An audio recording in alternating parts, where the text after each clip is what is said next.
All right, I'm a little undecided still. You guys saw me make this test track in the last video. I was leaning towards this 1352, this blend here, but as I've looked at more and more pictures and more of what we actually see around here in the Richmond, Virginia area, this actually seems perhaps a little too dark.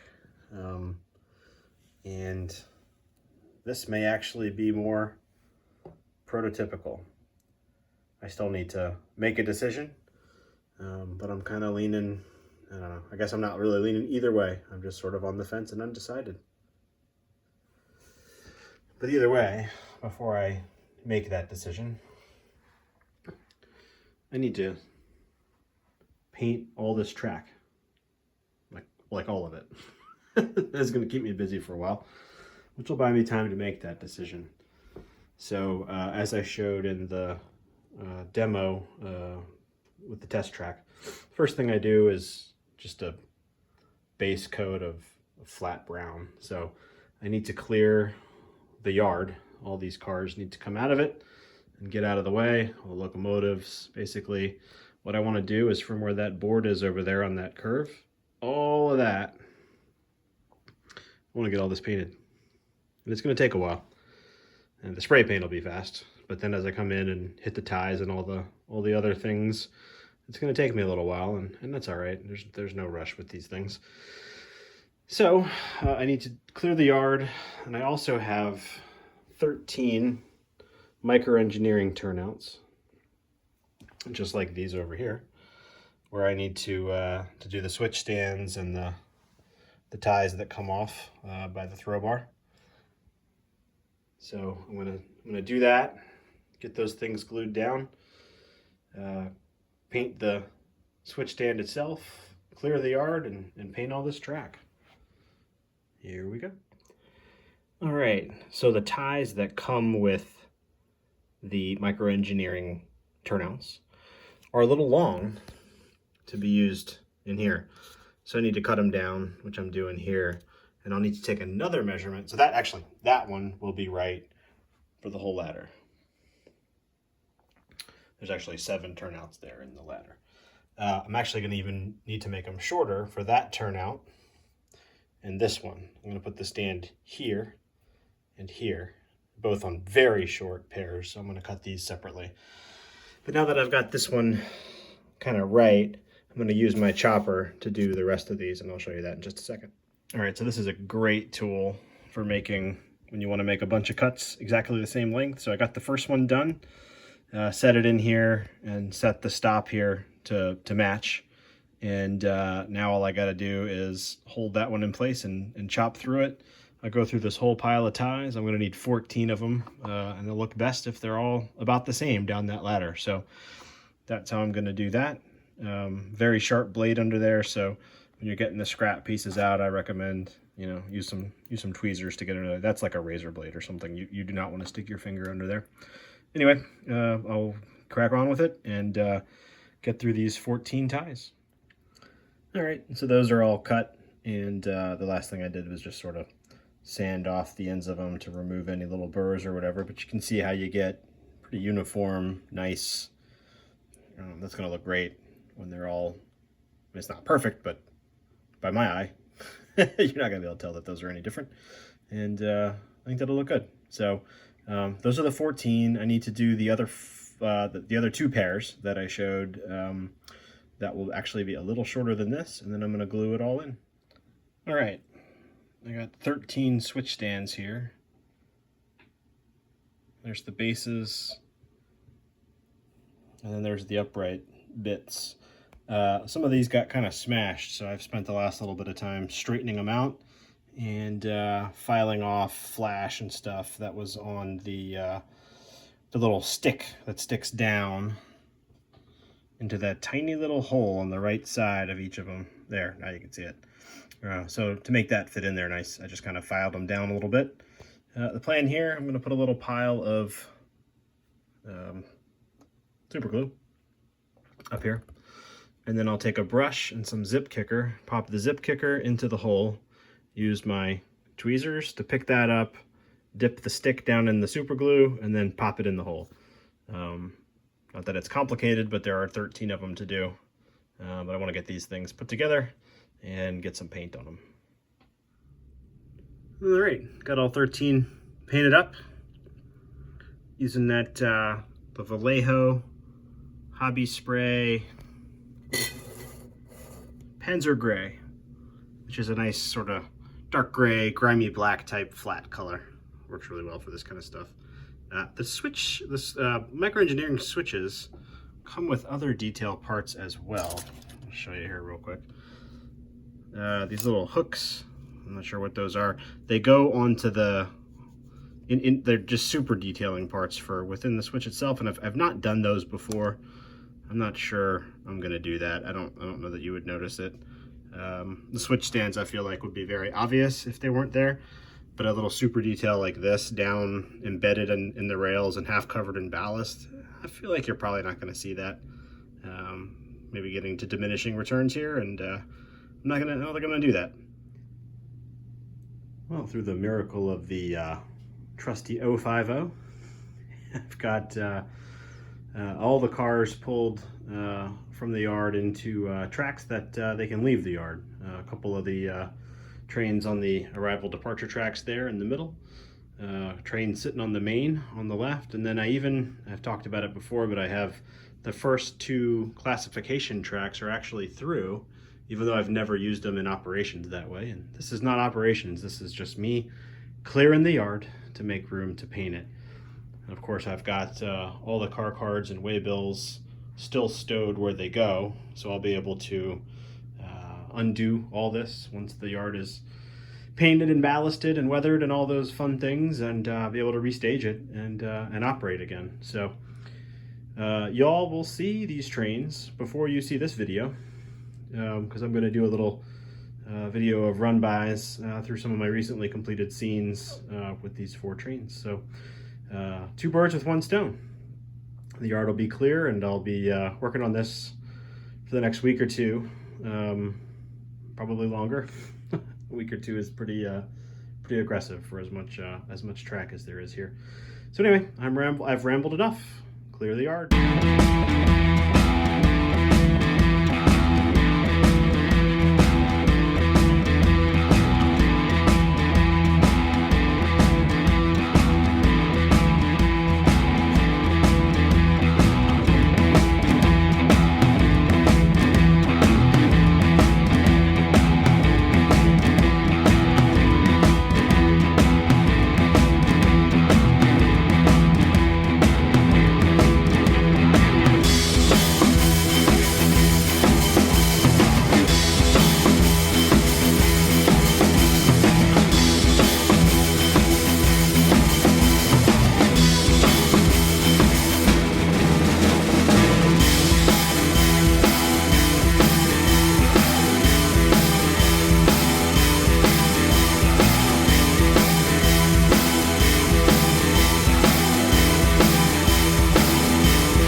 All right, well, that time lapse collapsed probably 2 hours of work into about 2 minutes.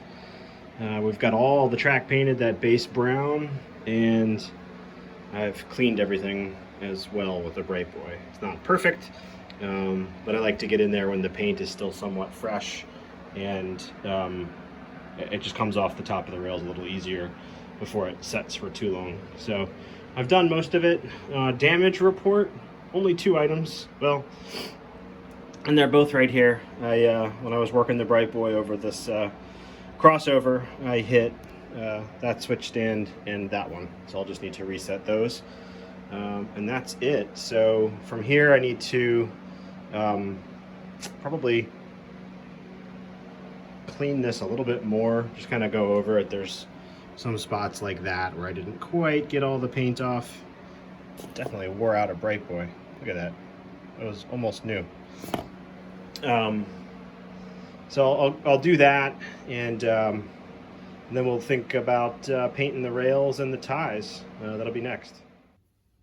All right, hey everybody, we're back. I did all the painting and cleaning of the rails yesterday, which was Saturday, January the 23rd. It's now Sunday morning, the 24th. Got my Diet Coke. It's early, ready to go. Get some caffeine rolling. This is what we're going to use to paint the rail, like we talked about in the video where we did the test track. I've got a little bit of water here and a rag, and just using a cheap brush. So when you use this stuff, I don't know if you can see it on the camera there, the material, the rust really settles down to the bottom, and it happens fairly quick. So you got to shake it up fairly frequently.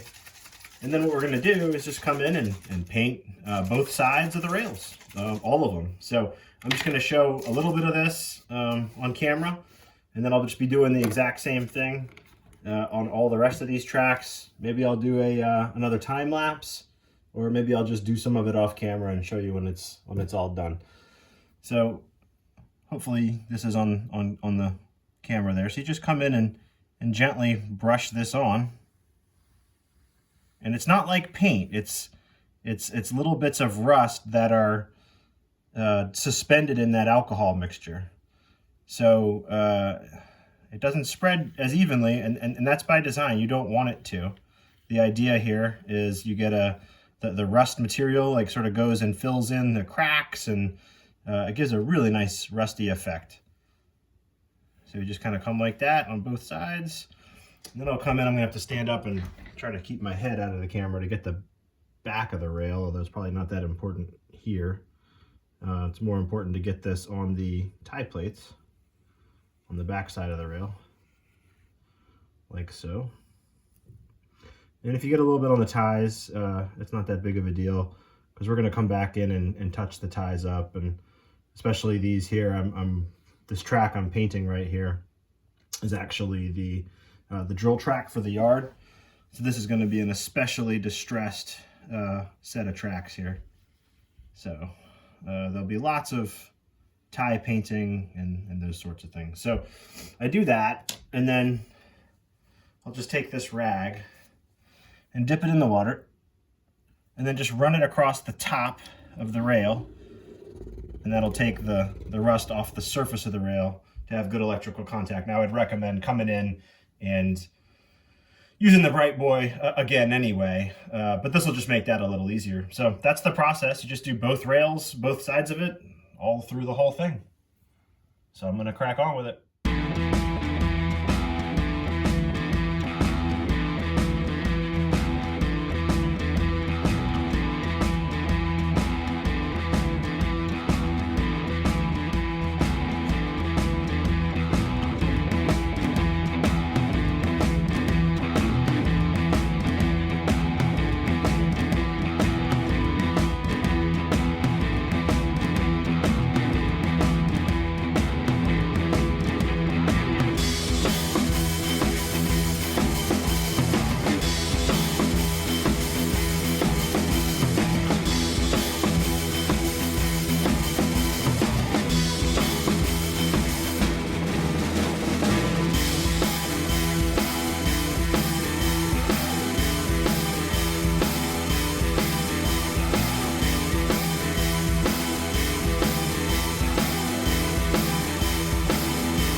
All right, so just slowing down to show y'all what this is doing.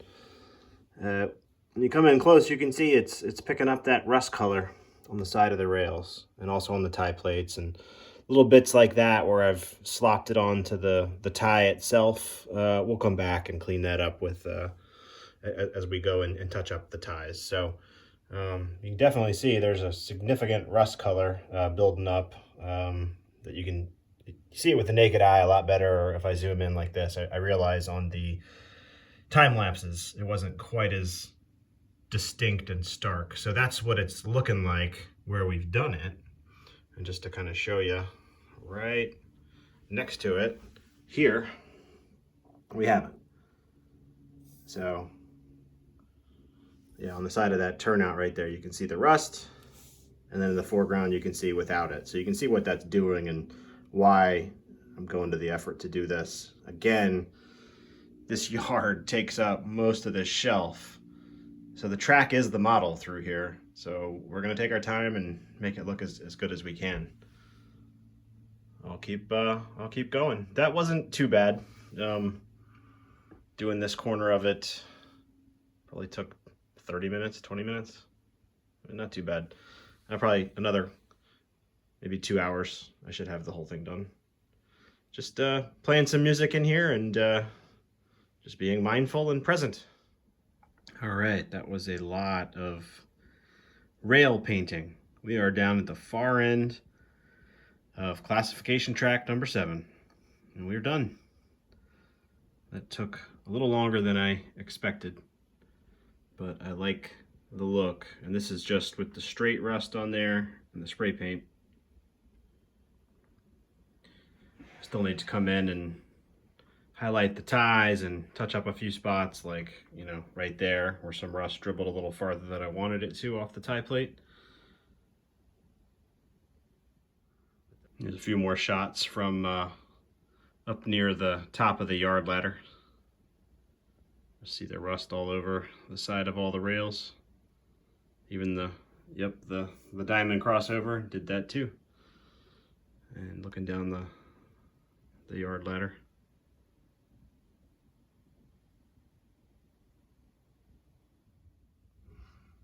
All right, time to start working on the ties and highlighting some with grays, and I've even got a brown here that's very similar to the spray paint. So I'm going to show you the palette here real quick. And those are all the same grays I did in the test, plus burnt umber, which is a pretty good match for the flat brown that we used. And I've got some water. I'm just kind of coming around in these places, like over in here where it bled a little bit. I'm just kind of mixing and matching different colors. Not trying to paint every tie, far from it, but I'm gonna grab a little bit of brown here.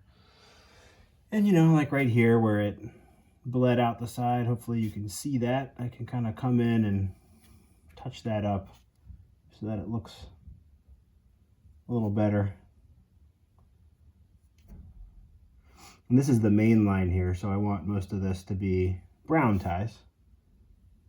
Doesn't have to be perfect. I'm just trying to come in and cover up where any of that rust kind of ran off away from the tie plates. When I get into the yard tracks, I'll use the grays more for this. But out here on the main line, I'd like it to be more, more well kept, more fresh ties. So more of the brown color. These aren't too bad in here. So this is what I'm going to do. Hopefully that's showing up on camera. I'll peek at the viewfinder and see if you can see even where I'm working right now. You sure can. Okay, cool. So I'm going to keep on with that. I might do a little time lapse here and maybe check in before posting this one, but I'm not going to get much else done other than painting the ties. It's now Saturday morning, January 30th. So making progress. I'm going to go throw some music on, put you guys on a time lapse here.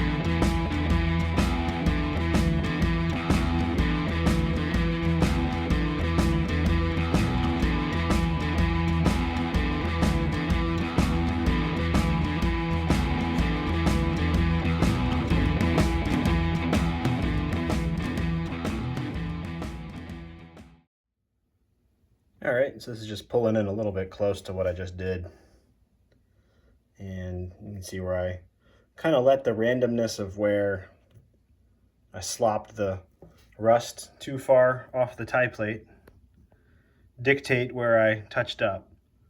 And, you know, that gray one on the right there, my brush was getting a little dry. Well, so what? It gives it a little bit of a weathered look, and this will all be dumbed down a lot with the soot powder. So as stark as things look, you know, those grays are very different from the brown. That soot will kind of help blend some of that stuff together, just like I did on the test track. So that's what it's doing, and I'm gonna focus just like I've done here. Let me pull out a little bit. You can see I've only got like 4 gray ties across that whole section on the main line versus what I did on the nearest track, which is the drill track. I'm gonna do the same thing, you know, as the main line works its way into the yard and probably on the turnouts themselves. I'm not gonna weather things as much. Those are generally a little bit better maintained. By weather, I mean use the gray on the ties. But as I get especially further down yard tracks and the industry tracks, and even some of these, like that one there, before I put the track down, I pulled out a bunch of ties and spaced things out a little wider than, you know, than it is on the stock track. Those will be grayer. And I might experiment with ways of doing them in bulk rather than one at a time as I get onto those kind of tracks. So that is the plan. And we'll continue weathering up the yard. All right.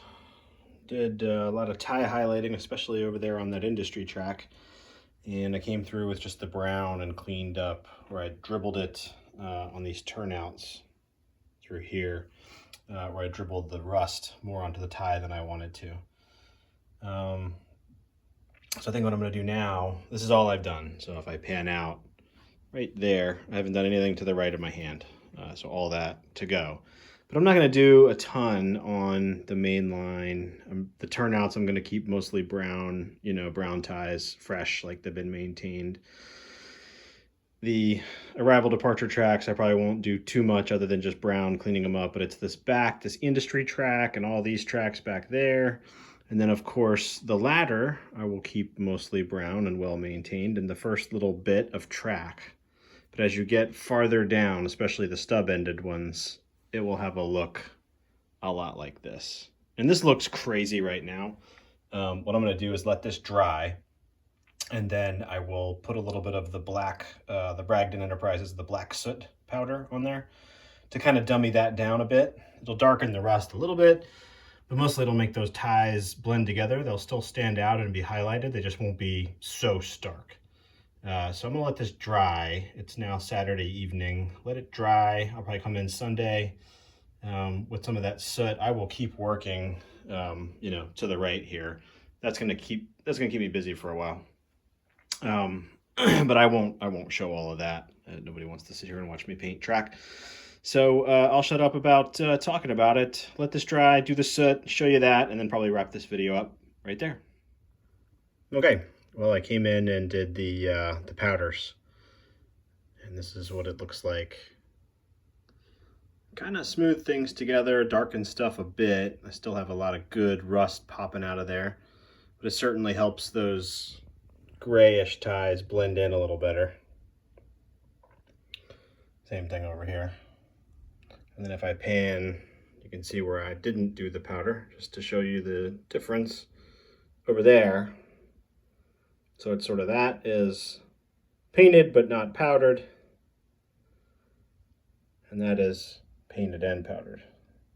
So I feel like that really tones things down, and it makes it look pretty good. It gives you lots of different colors and textures, and I like the way that that's looking. I did it on the turnouts, even though I didn't put any of the gray color on any of those ties.